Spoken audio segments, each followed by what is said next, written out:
16वां अध्याय। सृष्टि की उत्पत्ति।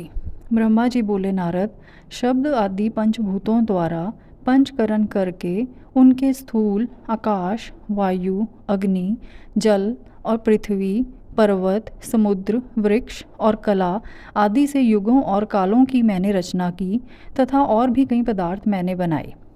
उत्पत्ति और विनाश वाले पदार्थों का भी मैंने निर्माण किया है, परंतु जब इससे भी मुझे संतोष नहीं हुआ तो मैंने माँ अम्बा सहित भगवान शिव का ध्यान करके सृष्टि के अन्य पदार्थों की रचना की और अपने नेत्रों से मरीच को, हृदय से भृगु को, सिर से अंगिरा को, कान से मुनिश्रेष्ठ पुलह को, उदान से पुल सत्य को, समान से वशिष्ठ को, अपान से कृतु को, दोनों कानों से अत्रि को, प्राण से दक्ष को और गोद से तुमको, छाया से कर्दम मुनि को उत्पन्न किया। सब साधनाओं के साधन धर्म को भी मैंने अपने संकल्प से प्रकट किया। मुनि श्रेष्ठ, इस तरह साधकों की रचना करके महादेव जी की कृपा से मैंने अपने को कृतार्थ माना। मेरे संकल्प से उत्पन्न धर्म मेरी आज्ञा से मानव का रूप धारण कर साधन में लग गए। इसके उपरांत मैंने अपने शरीर के विभिन्न अंगों से देवता व असुरों के रूप में अनेक पुत्रों की रचना करके उन्हें विभिन्न शरीर प्रदान किए। तत्पश्चात भगवान शिव की प्रेरणा से मैं अपने शरीर को 2 भागों में विभक्त कर 2 रूपों वाला हो गया। मैं आधे शरीर से पुरुष व आधे से नारी हो गया। पुरुष स्वयं भुव मनु नाम से प्रसिद्ध हुए एवं उच्च कोटि के साधक कहलाए। नारी रूप से शतरूपा नाम वाली योगिनी एवं परम तपस्विनी स्त्री उत्पन्न हुई। मनु ने वैवाहिक विधि से अत्यंत सुंदरी शतरूपा का पानी ग्रहण किया और मैथुन द्वारा सृष्टि को उत्पन्न करने लगे।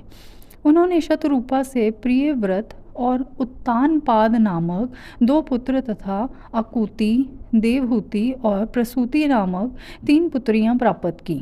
आकुति का रुचि मुनि से, देवहूति का कर्दम मुनि से और प्रसूति का दक्ष प्रजापति के साथ विवाह कर दिया गया। इनकी संतानों से पूरा जगत चराचर हो गया। रुचि और आकुति के वैवाहिक संबंध में यज्ञ और दक्षिणा नामक स्त्री पुरुष का जोड़ा उत्पन्न हुआ।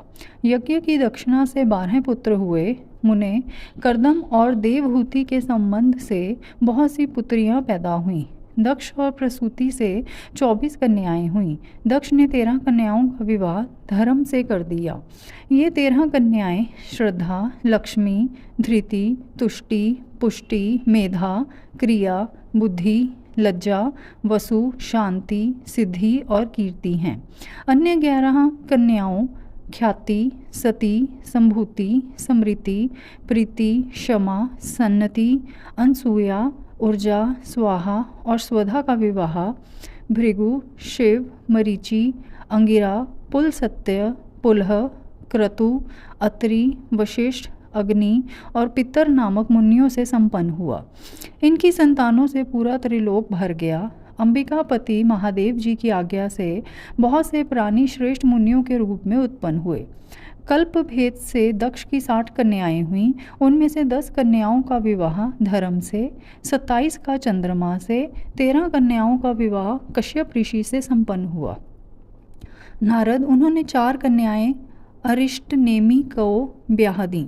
भृगु, अंगिरा और कुशाश्व से 2 कन्याओं का विवाह कर दिया।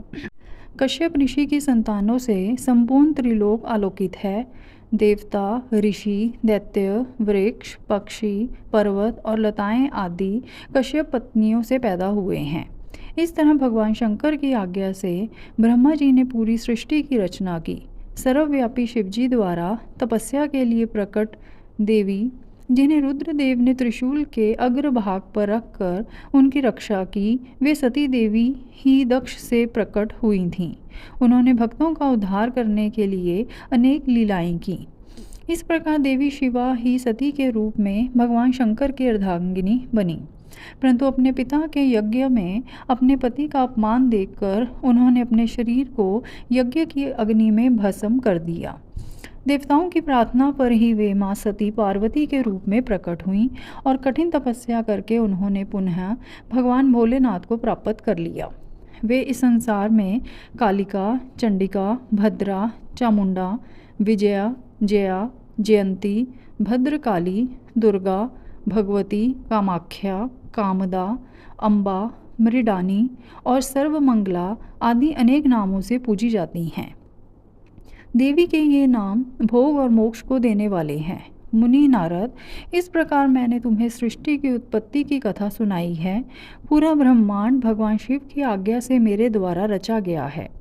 ब्रह्मा, विष्णु और रुद्र आदि तीनों देवता उन्हीं महादेव के अंश हैं। भगवान शिव निर्गुण और सगुण हैं। वे शिवलोक में शिवा के साथ निवास करते हैं।